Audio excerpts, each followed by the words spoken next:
हाँ, बकवास पर आपको खुशामदीद। शिद्दत ड्रामे में अब आकर थोड़ा-सा इंटरेस्ट डेवलप होना शुरू हुआ है। ड्रामे की कहानी इंटरेस्टिंग लग रही है अब जाकर, जब सुल्तान को इग्नोर कर रही है असरा और सुल्तान जिस तरह अपनी इंसल्ट महसूस कर रहा है, वो देखकर तो बड़ा मज़ा आ रहा है। नहीं तो हर वक़्त सुल्तान की सुन-सुन कर पक चुके हैं हमारे कान। वहीं दूसरी तरफ नौफल जो कुछ कर रहा है सुल्तान के साथ फरीज़े का बदला लेने के लिए, वो भी काफ़ी इंटरेस्टिंग है। चांदनी को जिस तरह इसने ट्रेनिंग दी और फिर सुल्तान के सामने पेश किया और सुल्तान को अट्रैक्शन भी हुई।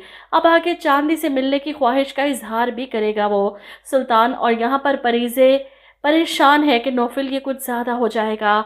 मैं नहीं चाहती कि चांदनी सुल्तान के जाल में फंस जाए।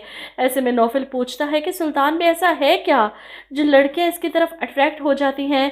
जिस पर परीज़े बताती है वो अपनी तारीफ़ें कर करके दूसरों के जहन में इंजेक्ट कर देता है। बस जो है वही है जो इसकी बात नहीं मानता, इसको डिग्रेड करके और अपनी बात मनवा कर ही छोड़ता है। जवाब में नौफल कहता है, देखिए मिस परीज़े, मुझे सुल्तान के घटिया होने पर कोई डाउट नहीं, और जहाँ तक रही बात चांदनी की, तो इसे एक लम्हे के लिए भी हम अकेला नहीं छोड़ेंगे। इसे थामने के लिए हम हैं ना। वहीं दूसरी तरफ असरा मशल की बातें मानकर अपनी ज़िंदगी जीना शुरू हो चुकी है। अपनी पसंद के कलर के कपड़े की शॉपिंग करती है और पहनकर अपनी अम्मी की तरफ भी जाती है। इसे देखकर इसकी माँ और भाभी दोनों ही खुशी से निहाल हो जाती हैं। ये तो जादू हो गया, कितनी प्यारी लग रही है हमारी असरा। यहाँ पर असरा की वालदा भी खुशी से कहती हैं कि शुक्र है मेरी बेटी के चेहरे पर भी ज़िंदगी के आसार नज़र आए। अल्हम्दुलिल्लाह, अब ये ज़िंदगी इसकी रूह में उतर जाएगी। हथियार फेंकने नहीं चाहिए असरा। तो असरा सवाल करती है, और अगर खुद गिर जाएं तो?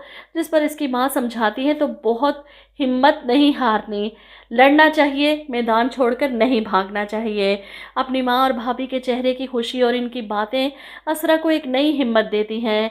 ऐसे में सुल्तान, जो असरा की खामोशी और इसकी इग्नोरेंस बर्दाश्त नहीं कर पा रहा, अपने तौर पर एक नया वार खेलता है असरा के साथ। इसे अपनी मोहब्बत का यकीन दिलाकर इसके साथ कहीं आउटिंग पर जाने का प्रोग्राम बनाता है, और असरा इसी में खुश हो जाती है कि सुल्तान ने इसे अहमियत दे दी। अब यहाँ पर जब ये बात वो खुश होकर मशल को बताती है, तो मशल भी सर पकड़ लेती है। इतनी आसानी से नहीं मानना चाहिए था तुम्हें, कुछ नखरे शखरे दिखाने होते हैं। इस पर असरा परेशान होकर कहती है, अच्छा चलो ठीक है, अगली बार जल्दी नहीं मानूंगी मैं। असरा की मासूमियत पर मशल सर पकड़ लेती है। देखो मेरी बात सुनो असरा, जब सुल्तान तुम्हारा दिल नहीं रखता तो तुम इतनी जल्दी इसकी बात क्यों मान लेती हो? ऐसे में सुल्तान बाहर खड़ा ये बातें सुन लेता है, और इसे पता चलता है कि असरा का ब्रेन वॉश करने वाली मशल है। इसे ट्रेनिंग मशल से मिल रही है, और सुल्तान से ये बर्दाश्त नहीं होगा। ऊपर से मशल के मुंह से गलती से फिसल जाता है। मुझे तो बहुत अफसोस हो रहा है उस बेचारे असरार पर। तुमने भी इतना अच्छा लड़का छोड़कर इस खपती सुल्तान से ही शादी करनी थी।